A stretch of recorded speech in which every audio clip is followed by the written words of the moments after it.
Salut à tous. Ce soir, j'ai choisi de parler un peu des Audiophora parce que c'est hyper mal compris, surtout au niveau du climat. C'est souvent, on va mettre ça plutôt en plante tropicale. Donc, je vais vous faire comprendre comment ça vit en milieu naturel. Et après, on va passer aux classifications des espèces, des hybrides, pour comprendre un petit peu ce qui se passe réellement. Donc, on peut changer. Donc déjà, les Helianthora, c'est des plantes qui sont exclusivement sur le pays du Venezuela. Donc le Venezuela, c'est hyper varié au niveau des conditions, on va dire, sur le pays. Donc, nous avons un pays qui est composé de 3 étages.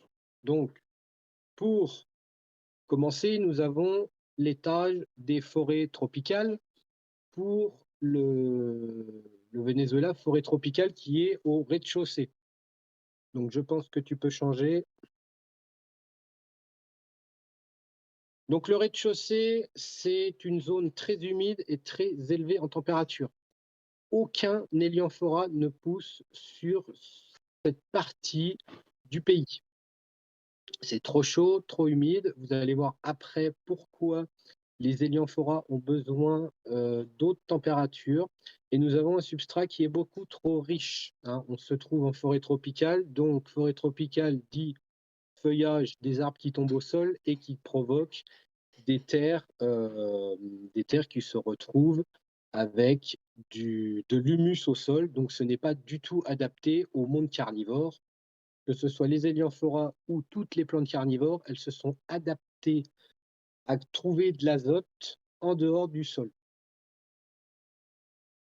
Deuxième étage. Donc là, on commence à arriver sur ce qu'on appelle la grande sabana. Donc la grande sabana, c'est hyper varié. C'est ce qui va se trouver sur le premier étage, au-dessus de la forêt tropicale du Venezuela.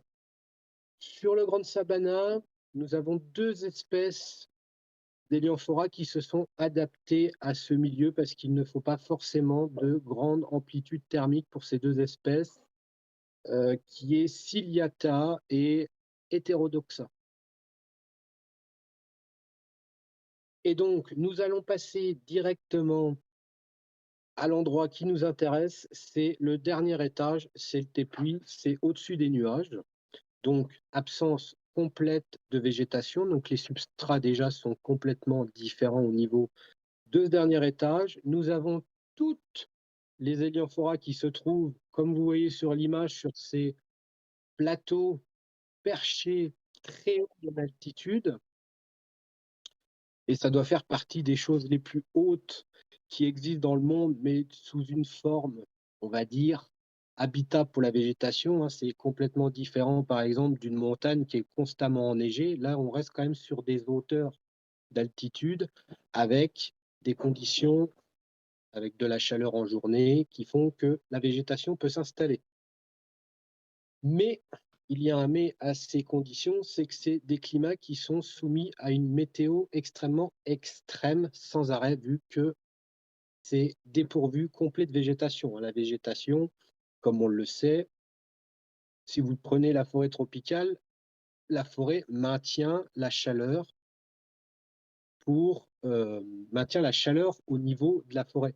Là, vous n'avez pas vraiment d'arbres qui poussent sur ces plateaux, ce qui fait que la chaleur, une fois la nuit tombée, la chaleur directement repart en altitude et nous avons les températures qui baissent extrêmement vite. Sur ces tépuis, nous avons différentes expositions pour les Helianthora. Donc vous avez les Helianthora qu'on peut retrouver en plaine, les Helianthora qu'on peut retrouver dans des crevasses sur parois et quelques-unes qui se trouvent directement, on va dire, en forêt, mais ce n'est pas vraiment des forêts là-bas, c'est vraiment du sous-bois d'arbustes. Donc euh, c'est vraiment des zones différentes où on va trouver différentes espèces de Helianthora. Les tépuis, comme je vous l'ai dit, on va revenir après, il existe beaucoup de tépuis Sur le Venezuela, c'est des sommets de montagne comme on pourrait trouver en France avec les différentes chaînes de montagnes. Le lessivage des sols. Donc le lessivage des sols au niveau des tépuis. Là-bas, ce qu'il faut savoir, c'est que quand il pleut, hein. Il pleut à seau, il n'y a rien qui retient, il manque de végétation, donc de nouveau, il pleut à seau, et la végétation se retrouve complètement lessivée par ces sols. Voilà, c'est un peu comme si on pouvait comparer à des coulées de boue, mais moins importantes quand même, mais ça lessive les sols sans arrêt, sans arrêt, sans arrêt.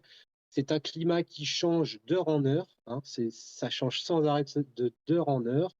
Et quand nous avons ces grosses précipitations, nous pouvons nous retrouver avec des espèces qui aiment être immergées, comme Elianthora, Pilosa, Minor, Pulchella. C'est des toutes petites espèces qui restent petites, donc bien souvent se trouvent immergées lors de ces grandes précipitations, mais qui finissent par, descendre en dessous du tépuis et au bout d'un moment, la normale revient. Donc c'est pour ça que je voulais parler aujourd'hui des Elianthora, parce que les Elianthora, on les cultive d'une façon à toujours dire c'est une plante tropicale, donc je la mets dans un terrarium et point barre. C'est pas du tout ce qu'il leur faut au niveau des conditions. Il faut vraiment des grosses amplitudes thermiques. Donc les plateaux des tépuis, en général, ont une moyenne de 20 degrés en journée. La nuit, ça rechute, on va dire, en dessous des 10 degrés. Ça peut même aller beaucoup plus bas au niveau des températures. L'hygrométrie, c'est pareil. Comme nous n'avons pas de végétation, l'humidité n'est pas retenue. Donc en journée, avec la luminosité, l'hygrométrie s'évapore. Donc nous tombons sur des hygrométries qui tournent autour des 50-60%. Et la nuit, effet inverse, vu que le froid retombe, de toute façon c'est toujours systématique, dès que le froid retombe, l'hygrométrie remonte proche du 100%. Donc c'est pour ça que on ne peut pas cultiver ça comme une plante d'intérieur facile avec les Nepenthes, parce que c'est comme je vous disais, les Elianthora sur les tépuis n'ont pas de végétation au-dessus de la tête, donc les plantes se retrouvent bien souvent en plein soleil, ce qui est complètement différent d'une Nepenthes qui pousse sous des climats tropicaux, sous les arbres.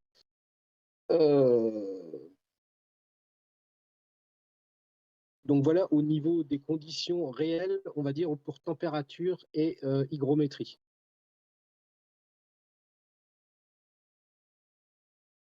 Ensuite, au niveau du climat. Le climat, je pense que j'ai fait le tour de ce que je voulais vous dire. Le climat, là-bas, ce qu'il faut retenir du climat, ce qui est aussi très important dans nos collections, c'est que le climat là-bas, dès qu'il va atteindre une température, admettons, dès que ça va commencer à monter en température, on va atteindre des 25 et on va arriver à 30 degrés, automatiquement, les tépuis déclenchent des orages tout de suite pour faire rechuter les températures, ce qui fait que les 30 ne sont jamais réellement dépassées, ça rechute, et les températures en pleine journée peuvent chuter à 15 degrés suite à ces orages qui se déclenchent automatiquement à cause de la température et de l'altitude. Donc, je pense vous avoir un petit peu éclairci sur le climat. Donc, on va passer sur la classification des plantes. Donc, la classification des plantes, nous avons les espèces, les sous-espèces, non, pas les sous-espèces, les SP, c'est autre chose, et les hybrides, qui comprend des hybrides horticoles et naturels. Donc, pour les espèces, on en compte 24 aujourd'hui. Donc aujourd'hui, on a 24 espèces pour l'instant. Donc c'est des zones qui sont très très difficiles d'accès. Quand on veut aller sur les tépuis, il faut déjà commencer par explorer la forêt tropicale. On monte d'un étage à la grande sabana et on arrive au tépuis bien souvent 7 jours plus tard. On ne peut pas se faire déposer par un hélicoptère sur la zone des tépuis et on se promène pendant l'après-midi et on repart. c'est vraiment des trajets qui sont très très longs à parcourir. Donc les zones sont, pour l'instant, font partie des zones les plus vierges, mal explorées de la planète. Donc pour l'instant, nous avons 24 espèces recensées. Pour ma part, je pense qu'il y en aura des autres qui vont sortir d'ici peu de temps. Et les tépuis, nous en avons, comme je vous disais, une certaine quantité à travers le pays. Et pourquoi, je ne sais pas, mais nous avons des Elianthora, comme vous voyez sur la photo du McDonaldae. C'est une plante qui vit sur un seul tépuis. Nous en avons plusieurs. Il y a McDonaldae, il y a Purpurescence. Et nous avons par exemple les Pulchella qu'on trouve sur une dizaine de tépuis différents. Donc nous avons différentes localités de tépuis, ce qui fait que les plantes sont légèrement différentes. On les reconnaît, elles sont légèrement différentes, ne ressemblent pas à tous les Pulchella. On ne peut pas dire j'ai un Elianthora Pulchella simplement. Si vous avez la localité, gardez la localité parce que un petit Pulchella avec une localité ailleurs d'une autre population ne ressemblera pas forcément au même Pulchella. Donc pour la reconnaissance des Elianthora, des fois quand vous n'êtes pas trop dedans, les Elianthora se reconnaissent énormément. Donc là c'est McDonaldae, donc c'est hyper reconnaissable à son veinage qui est à l'intérieur du piège, mais les Elianthora, on les reconnaît énormément avec leurs cuillères. Donc les cuillères qu'elles ont de nectar juste au-dessus du piège pour attirer les insectes, hein, c'est un nectar sucré, c'est comme les sarracénias, c'est pour que l'insecte tombe à l'intérieur du piège. Ces petites cuillères ne sont pas forcément toutes identiques, hein, il y en a qui elles sont complètement différentes, c'est pour ça qu'on reconnaît les espèces entre elles. Après, on a des tailles qui sont plus imposantes que d'autres, comme je vous disais, petit minor, donc minor ça veut dire petit, Pulchella pareil, c'est des petites plantes et nous avons les grandes plantes comme Neblinae, Tatei, Folliculata. Ce sont des très très grosses plantes. Voilà, il y a différentes tailles au niveau des Elianthora sur la base de différents tépuis, hein. C'est pareil, Folliculata, c'est une très grosse plante qui vit en symbiose bien souvent avec l'Utricularia humboldti et ces plantes-là se trouvent sur 3 localités et sont très reconnaissables quand on a l'œil pour les Elianthora pour les reconnaître.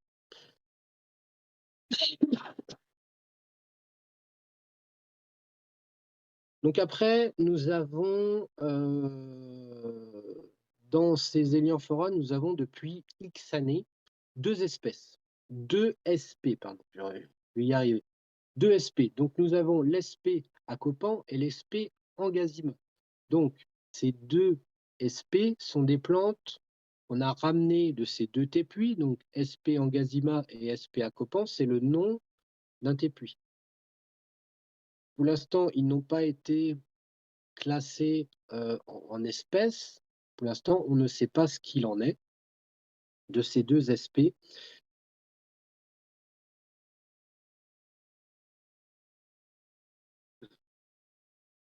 Ouais. Donc je m'embrouille avec un petit peu les SP. Donc pourquoi ce nom? Bah, pourquoi ce nom? Parce que pour l'instant, c'est le seul nom qu'on lui donne, hein, c'est comme beaucoup de plantes. Des fois, les plantes sont ramassées in situ, au milieu naturel. Du coup, on leur met le nom de la localité qui ont été pris en attente d'études pour leur donner un nom. Mais pourquoi ça fait si longtemps, je ne sais pas. Je n'ai pas la clé de cette réponse. Donc là, vous voyez bien, c'est un Elianthora SP qui a cette cuillère qui est vraiment particulière, avec juste bien dressé vers le haut, donc forcément on ne peut pas se tromper, ce n'est pas du tout la même chose qu'un Elianthora astorci classé en espèce à part entière. Donc, pas grand-chose à dire sur les aspects, hein, il n'y en a que 2. Après, nous avons les hybrides. Donc les hybrides, il y en a beaucoup à l'heure actuelle. Donc les hybrides, Nous avons naturel et horticole. Suivant, c'est pareil que les Sarracenia, on essaye de faire des choses différentes. Donc celui-là, c'est Sarracenoides par Minor Burgundy Black, un, un hybride de chez Vistuba. Donc cet hybride-là est vraiment caractéristique à cause de la cuillère. On voit qu'elle est complètement différente. Et comme c'est Sarracenoides et que Sarracenoides ne pousse que sur un seul tépuis, elle ne peut pas forcément rencontrer d'autres Helianthora en milieu naturel. Donc c'est pour ça qu'il y a certains hybrides que nous ne pourrons jamais trouver en milieu naturel. C'est pour ça que l'homme intervient sur ces croisements. Et aujourd'hui, ce qu'il faut savoir, c'est que nous n'avons que 4 Helianthora qui sont enregistrés à l'ICPS.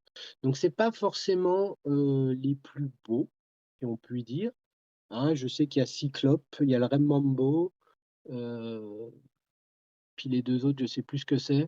Mais par exemple, comme Flamingo, qui est un SMI exceptionnel avec son feuillage panaché, Flamingo n'est même pas enregistré à l'SCPS en tant que hybride ou cultivar officiel dû à sa couleur.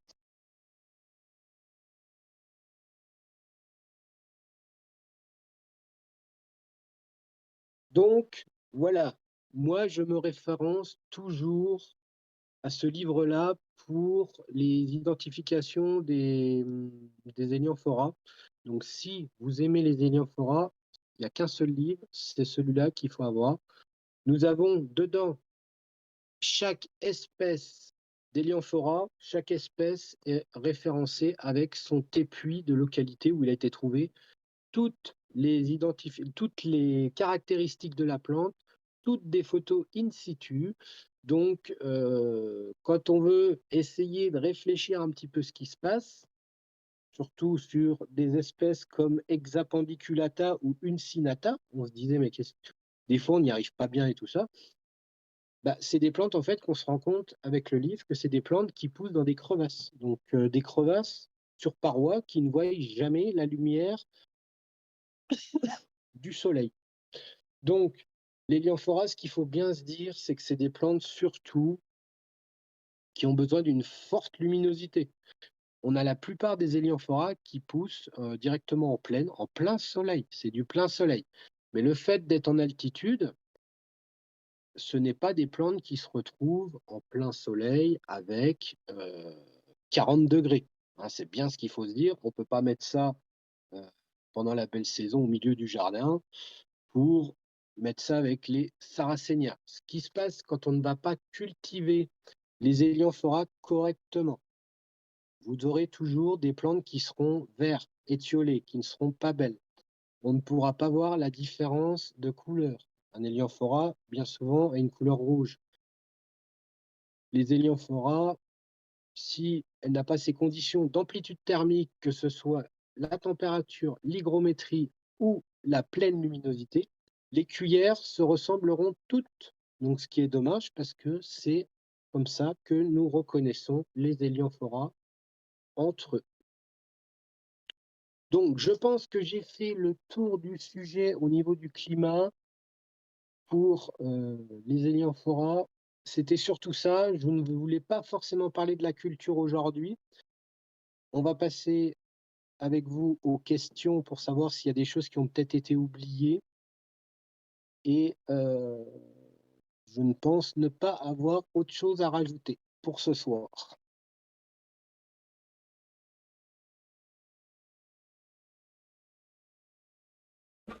Je pense qu'on m'entend. Désolé, j'ai mon imprimante qui vient de se lancer. Il y en a pour 2 secondes. Voilà. Et c'est bon. Hop, je vous ai pris le programme pour tout à l'heure. Et bien, écoute, merci beaucoup Sébastien. J'espère qu'on m'entend. Je vais mettre. Écoute Arthur, tu peux remettre ta. Peut-être ta caméra si tu veux la mettre. Ici, je peux. Ah, attendez. Je vais essayer. Yes, vous êtes 2. Si je fais ça, j'ai. Hop. Excusez-moi, j'essaie de nous mettre tous les 3 peut-être. Ça peut être sympa. Vous êtes tous les deux en haut. Eh ben, ça va être pas mal comme ça. Surtout, vous changez rien. Regardez, ça va être parfait. J'ai même pas fait exprès. Je sais pas si on voit. Bon, voilà. Vous êtes tous les deux. C'est parfait. Nice. Voilà. J'avais même pas fait exprès. Trop cool. Bon, Merci merci. Sébastien. C'est cool. Ouais, c'était vraiment bien, c'était très clair. J'espère que ça a donné envie aux gens de se lancer peut-être dans l'aventure. Je vais débrancher mon imprimante. On avait quelques. Il y a Gaël donc qui te dit c'était super bien. Bon, il n'est pas très objectif, mais mais c'était non, c'était très bien. On a eu quelques questions. On a eu une question d'Hanoï qui se demandait comment les Élianphora sont arrivés tout en haut de cet épuis. Est-ce qu'on sait d'où ça vient et comment ça se fait que c'est arrivé en haut, quoi? Non. T'as pas l'info? Aucune idée. On sait pas. Ok, ça marche. Est-ce que il pose une autre question? Il demande comment ça se passe pour les orages. Est-ce que ça inonde les tubes? Oui, je pense que c'est ça à la base l'idée. Bah, oui, les tubes, de toute façon, ils ont toujours besoin d'être remplis. Nous, en culture, on les remplit on va les asperger tous les 2-3 jours pour remplir les tubes. On est obligé, hein, la plante n'envoie pas du tout de liquide à l'intérieur. Et il y a un tout petit trou de vidange au milieu du piège qui fait que, voilà, il ne faut pas que le piège non plus soit rempli d'eau et se plie et casse, quoi. Donc l'idée, c'est, si je me souviens bien, l'idée, attends, j'essaie de refaire un truc propre. C'est en fait, oui, c'est donc c'est bien c'est pas la plante qui met de l'eau dans les tubes, c'est bien l'eau qui tombe, enfin c'est bien la pluie qui remplit ces tubes. Hanoï te demande si tu as déjà visité des tépuis, Non, ça n'a pas été ça encore. mais c'est au programme quand même. Un jour, espérons. Ouais, je crois que ça fait partie de tes envies. Je vais rajouter une petite fenêtre en dessous pour mettre des petites photos de Lyanphora. Je fais ça rapidement. Hop, je vais mettre celle-là. Excusez-moi. C'est une petite recherche Google, hein, on va mettre un petit peu de couleur. Hop, mettre ça là. Juste pour meubler Ouais. 2 secondes, David, pendant que tu fais Ouais, ouais, ouais.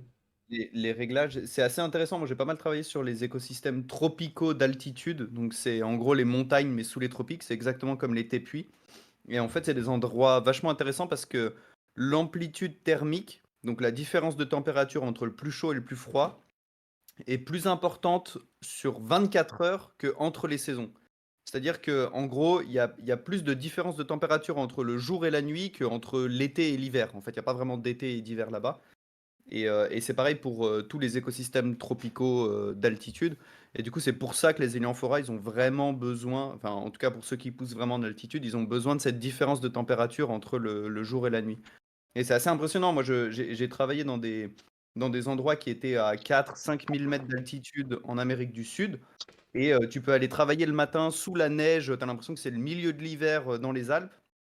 Et au milieu de l'après-midi, avec le soleil, t'as l'impression qu'il fait 30 degrés. Toute la neige a fondu, tout a disparu. Et tu as l'impression que c'est le milieu de l'été, quoi. C'est assez impressionnant. Petite question sur quel est ton install pour la culture des Hélianthora? Qu'est-ce qu'il faut pour cultiver des Hélianthora? Typiquement, qu'est-ce que tu utilises, toi, Sébastien? Qu'est-ce que tu as fabriqué pour cette culture d'Hélianthora? Ah, on t'entend pas? Si? Ou c'est moi? Si, vas-y, c'est bon.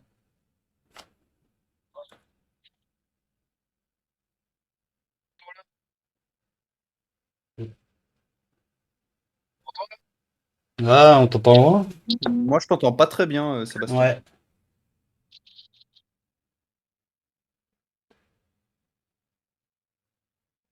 Je disais, si on m'entend. Ouais.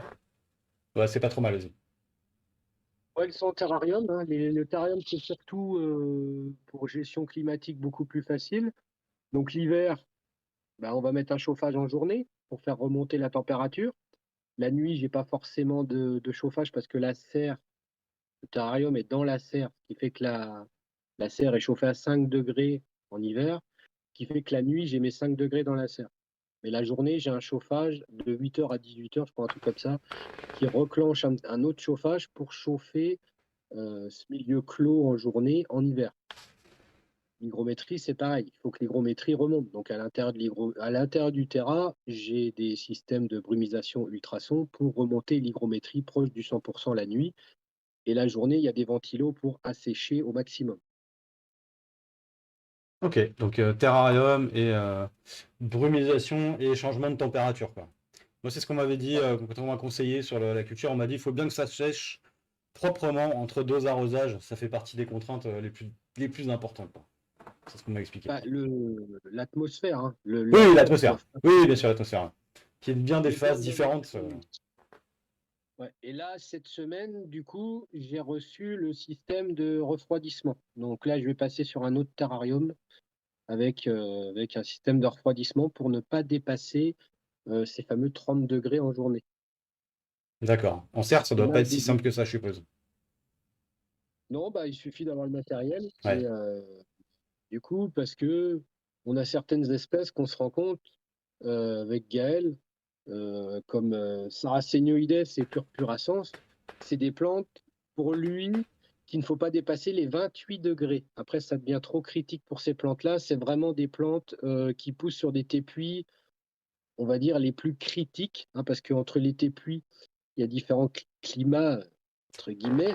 Mais si on prend le Cérodouida et puis l'autre, c'est le Pétari, je crois, ces deux-là sont les pires climats. Donc en général, la température, elle monte pas très haut elle monte pas très haut la température et il y a souvent des orages, il y a souvent des vents violents sur cet épuis-là, par exemple, qui est un petit peu différent, par exemple, du mont Roraima ou des trucs un peu plus, les trucs qui sont un peu plus visités par le tourisme, euh, qui sont un petit peu plus agréables, on va dire, au niveau de la météo.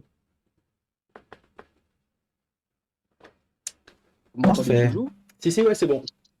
J'étais en train de regarder les prochaines questions. On a une autre question pour savoir si la couleur rouge des Helianthora change par rapport au soleil. Est-ce que plus il y a de soleil, plus ça devient rouge, ou est-ce que c'est lié à l'espèce, ou est-ce qu'il y a d'autres paramètres? Oui, oui, oui, plus il y a de luminosité, plus les plantes vont rougir. Il y en a qui vont rester vertes, hein. Comme je disais tout à l'heure, on a l'hexapendiculata, le uncinata. Ça, c'est des plantes qui vivent dans les crevasses, donc qui ne voient pas forcément la lumière du jour, mais même à la contact du jour, ne rougissent pas forcément. D'accord, on reste verte. Mais moi, j'ai le complément. En plus de la lumière du soleil, j'ai en plus de ça les rails LED hyper puissantes au-dessus de la tête pour encore apporter un maximum de lumière. Enfin, je les utilise surtout en hiver, mais là, je les utilise sur le matin et sur le soir pour faire encore un complément parce que c'est vraiment, je ne sais plus vraiment comment sont le temps d'éclairage là-bas en plein Ouais, soleil, mais je suis presque sûr à dire que déjà ils ont 12 heures de plein soleil sur la tête toute la journée. ok. Et tu utilises quelle puissance de LED en termes de watts? Ça représente quoi sur ton terrarium, en gros? Le terrarium, je crois qu'il est en 150 watts et Ok, le terrarium, il fait 1,50 m sur 1 mètre. d'accord, 1 mètre carré et demi. Ouais, ok, c'est pas mal. Ok, c'est pas tant que, enfin, 150 watts, c'est pas tant que ça en fait, hein. En termes de Ouais, consommation électrique, c'est pour dire, c'est pas énorme, quoi. oui, c'est pas énorme, mais moi j'ai la lumière naturelle, donc c'est Ouais, un en plus, complément c'est encore un en plus. complément du soleil, ouais, c'est sûr. Il faudrait C'est un certainement plus complément. si c'était dans une pièce fermée, oui, c'est sûr. Ah bah, si après on est en terrarium fermé, je pense qu'il faut doubler la puissance, hein. Moi, sur le mien, j'ai 100 watts sur un terrarium qui fait 90 par 40, un truc comme ça. Donc, on doit être à 250 watts du mètre carré, je pense, en intérieur. Juste à la louche, hein, mais voilà ce que ça donne en termes de consommation, je pense, en gros. On avait d'autres questions. Est-ce que tu peux m'expliquer comment on fait pour diviser des Helianthora? Bah, pour diviser, c'est en gros un petit peu comme les sarracéniens, hein, ça fait des points de pouce. Il arrive Ok. un moment où on a une grosse trochée, on voit les cornets d'où ils lancent la croissance tout autour, hein, il suffit de les dédoubler et puis de les détacher. Et après, quand on détache des fois des plantes tout autour comme ça, on peut avoir des plantes qui n'ont pas de racines. Donc quand on tire des plantes qui n'ont pas de racines, ce n'est pas une plante perdue, hein. Il faut faire bien C'est attention, il important, ouais. faut respecter certains trucs. On les met dans de la sphaigne mélangé avec un peu de perlite. Et moi, je les mets en hygrométrie 100% du temps qu'il n'y a pas un système racinaire qui est relancé. Donc, ils sont enfermés bien souvent dans des sacs zip. Ok. Donc, aucun contact de l'air. Hygrométrie 100%, on les laisse 2 mois minimum, le temps que ça commence à relancer un petit racinaire. Hein. Donc, faire attention avec le soleil. Hein. Quand il n'y a pas de racines, une plante, elle n'aime pas être sans racines et avec Ok. la tête au soleil. Hein. Et faut plutôt le faire à quelle période, ça, de l'année? Il faut éviter ça quand il fait des grosses chaleurs. Hein. Nous, on fait plutôt ça. On va peut-être plutôt faire ça quand même sur l'hiver. Ok. L'hiver-printemps, on reprendra à l'automne, quoi. Ok, ça marche. Il y a une dernière question d'Hanoï.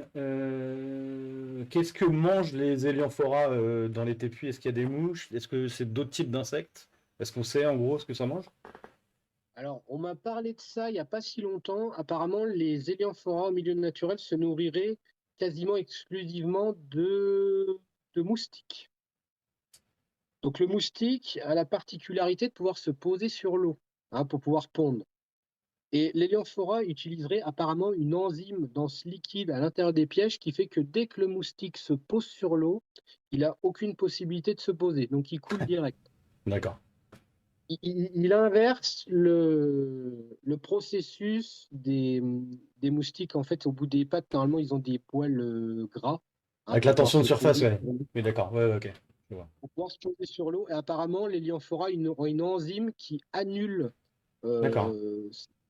cette possibilité de poser du gras sur l'eau, ce qui fait que le moustique serait coulé. Et je crois que, d'après ce que j'avais compris, le moustique serait 80% de leur alimentation.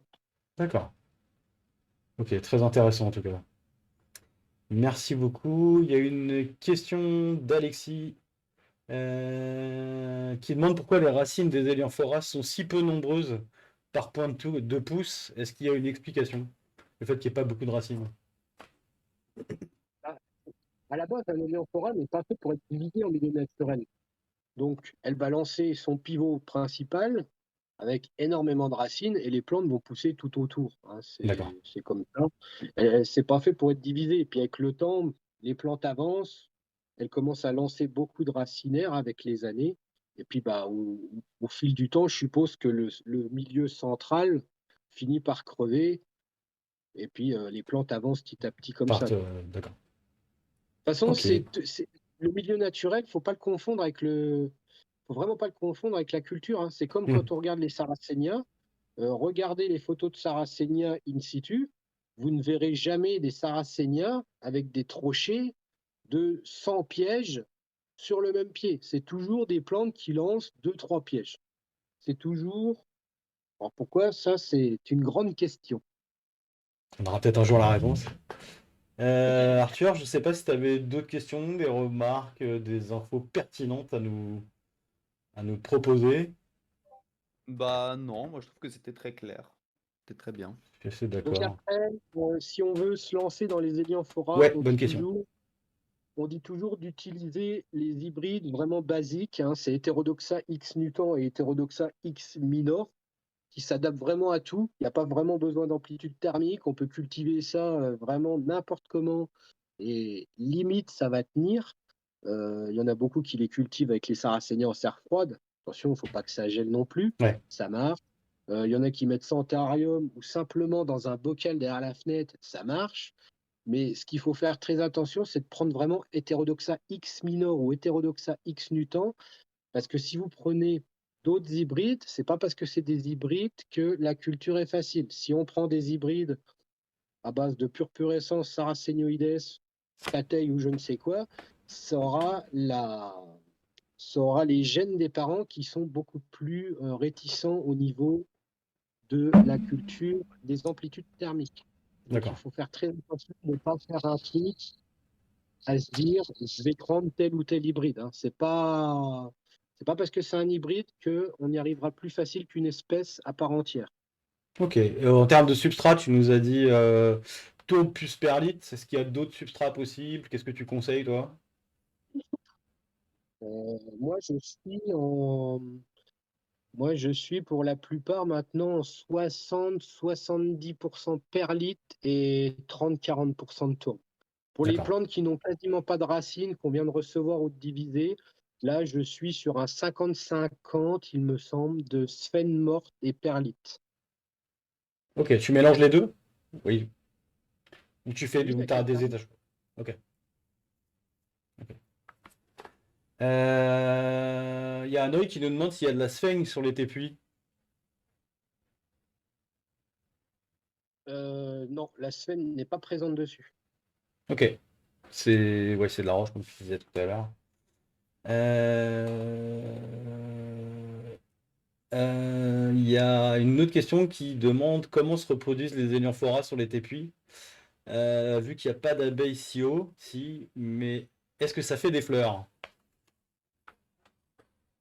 Alors, les Helianthora, oui, ça fleurit comme toutes les plantes, hein. De toute façon, Ok, les plantes se multiplient par graines à la base, hein, il n'y a personne pour faire des boutures ou des ok. divisions là-haut. Donc, c'est toujours de la semence. Et Arthur, je ne sais pas si tu connais vraiment la réponse, mais il me semble que c'est pas des abeilles, mais ça doit être des. Alors, je vais lancer une vidéo. Je vais faire un montage vidéo pour vous expliquer ça. C'est la Ok, pollinisation des Helianthora, ok. mais les Helianthora ont besoin d'une certaine vibration pour déclencher les sacs des anthères avec le pollen. Donc, il me semble, j'ai toujours pas trouvé quel était cet insecte, mais apparemment, ce serait un papillon de nuit qui aurait des vibrations tellement puissantes que ça dégage le pollen. Et il me semble de souvenir qu'il doit avoir un espèce de petit mammifère qui se nourrirait aussi du nectar ou du pollen ou quelque chose qui fait qu'il pourrait libérer aussi le pollen, une espèce de petit rat ou un truc comme ça, il me semble. D'accord. Ça fera l'objet d'une prochaine conférence, c'est parfait. Ouais, Bon, il y a je sais pas Gaël du tout, mais ouais. juste pour compléter ce que tu as dit, Sébastien, les Helianthora, il me semble, hein, alors moi je suis loin d'être un spécialiste, donc tu me dis si je dis une grosse bêtise, mais il me semble que la partie mâle, donc le pollen et la partie femelle, ils sont pas en gros matures en même temps, donc ça veut forcément dire qu'il y a en gros une pollinisation en fait, hein, peu importe quel pollinisateur c'est, il faut forcément qu'il y ait une bestiole qui amène le pollen d'une plante vers le pistil d'une autre plante en fait. Parce que, par exemple, si nous on veut faire des hybrides d'Helianthora, il faut souvent garder le pollen le temps que la partie femelle soit mature en fait. Ah, c'est vrai qu'on fait jamais de croisement entre eux, donc c'est vrai que c'est souvent des croisements entre deux espèces. À la croisée en self d'elle-même, je ne sais pas. Je ne sais pas si le pollen est mûr en même temps que le pistil. Là, tu me mets un doute. Mais c'est ce que je disais, c'est surtout l'histoire de la vibration qui est importante. Une demande pour savoir s'il y a des mâles et des femelles. Non, pas chez les Helianthora. L'organe mâle et femelle est sur la même fleur. Donc comme sur Ouais, les Sarracenia, quoi. Si je dis pas de C'est bêtises. ça. C'est ça. c'est ça. Mais il y a quand Ok. même comme chez toutes les fleurs en fait, hein, il y a des organes mâles et des organes femelles, hein. Le pollen c'est l'organe mâle et le pistil c'est l'organe femelle. Et après il y a certains genres, certaines plantes où tu as des plants mâles et des plants femelles comme chez les Nepenthes par exemple. Ok. Je Les pentestes, ouais, c'est sur deux plantes différentes, il me semble. crois que c'est ça, ouais. Eh ben écoutez, on a Gaël qui est toujours avec nous. Merci Gaël. On rappelle que Gaël quand même est un spécialiste. Il avait fait d'ailleurs une petite vidéo, c'était Dionné, hein. Je crois que c'était une de vos carniconf Je chez crois même Gaël que qui avait c'était fait. la première ou la deuxième, un truc comme ça. C'était une des toutes premières qu'on avait fait. Il nous avait montré sa collection incroyable et ses méthodes de culture et tout. C'était vachement intéressant. Donc à l'occasion, allez voir la chaîne YouTube de Dionné. Je pense que c'est en replay. Tu valides, Arthur, je suppose que c'est bien ça. N'hésitez pas. Donc Gaël nous dit, tu prends le pollen de la fleur 1 et normalement, chronologiquement, tu peux féconder le pistil de la fleur 3 si tu utilises 3 fleurs. Bon, voilà. Donc, il Compliqué, un truc de confirme que, spécialiste. donc, il confirme que nous ne pouvons pas polliniser la même fleur avec le même pollen. Qu'est-ce que t'en dis, Gaël? Autopollinisation ou pas? Qu'en Je est-il? pense que tu peux auto-polliniser dans le sens où tu peux polliniser la même plante, quoi. Après, vu que le pollen et le pistil, ils sont pas matures en même temps, c'est compliqué peut-être de polliniser la même fleur. Je sais pas, à voir ce que dit Gaël, parce que c'est lui le Ok. spécialiste. Euh, Il y a Hanoï qui nous demande si les éléphantes subissent des maladies sur les tépuis. Est-ce qu'il y a des maladies genre pucerons, genre envahisseurs, genre ce genre de choses? Gaël nous dit qu'il y a pas, on peut pas polliniser la même plante, hein. Ouais. D'accord.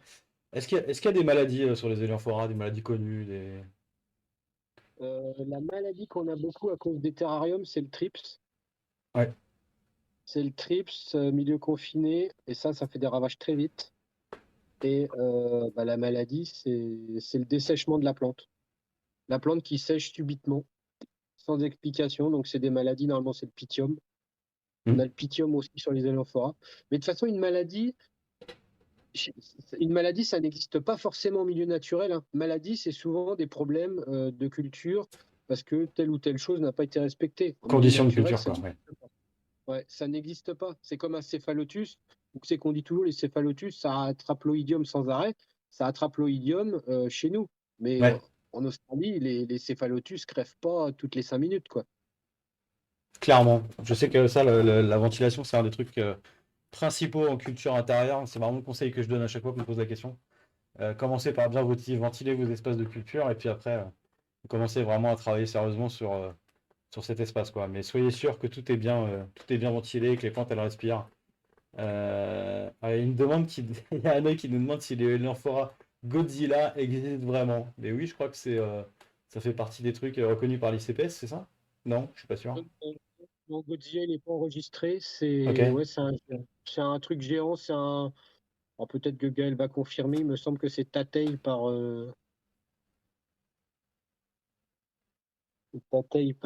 Folliculata, il me semble. Enfin, c'est deux grosses plantes qui font que ça fait une grosse plante, quoi.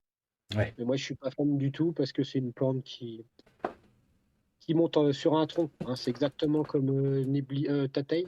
Pareil, Tatei, c'est des grandes plantes, mais ça a tendance à serpenter sur le sol. Ça monte? Ah ouais, Et d'accord. juste David, pour Donc, reprendre Ouais. ce qu'on disait tout à l'heure, je viens de voir là, Gal, il dit qu'en fait, on peut bien hybrider la même plante, hein. C'est juste que c'est pas les mêmes fleurs que tu peux. En gros, il faut que tu prennes le pollen d'une fleur pour hybrider avec une autre fleur, mais bien du même individu, quoi. D'accord. Ok. Ok. Ça marche. Bah, écoutez, c'est parfait. Est-ce que vous avez d'autres questions dans le chat, sur Facebook, sur Twitch? Dites-nous un petit peu. En attendant, je vais refaire un petit peu de pub pour notre sondage de dans 2 semaines. De quelle plante voulez-vous que Sébastien nous parle? Je remets un petit peu le sondage. Je vous rappelle que vous pouvez voter sur Twitch. Et uniquement sur Twitch pour l'instant. Si vous voulez que dans 15 jours, Sébastien vous parle de Darlingtonia californica, dans le chat, vous faites point d'exclamation, pardon, vote espace californica. Pareil pour Heterodoxa, pareil pour Nepenthes ventrata, pareil pour Psyllium débile, et pareil pour Utricularia vulgaris, point d'exclamation, vote espace vulgaris, vous le voyez à l'écran. Et en fonction de vos votes, Sébastien travaillera sur une fiche descriptive et il vous fera ça pendant la table ronde. C'est devenu une coutume et je pense que les gens apprécient bien à chaque fois. Donc c'est cool. En plus, il est pédagogue, donc en général, ça plaît bien. C'est parfait. Merci pour vos votes. 18 personnes sur Twitch. Merci de nous suivre en tout cas. On a plein de followers. C'est vraiment génial. Content d'avoir lancé ce truc. Il y a de la Californica. Je pense qu'on va parler de Californica. L'Exobala, merci de nous avoir follow. J'avais pas lancé le logiciel qui imprime les tickets de caisse. Du coup, j'imprimerai tout à l'heure le ticket de caisse sur lequel il y a marqué que tu nous as follow avec la date. Merci beaucoup. Alors Sam, ok. Salut Gaël, merci de ta présence. Et puis à bientôt peut-être dans une table ronde par exemple, à l'occasion pour nous parler d'Elianphora.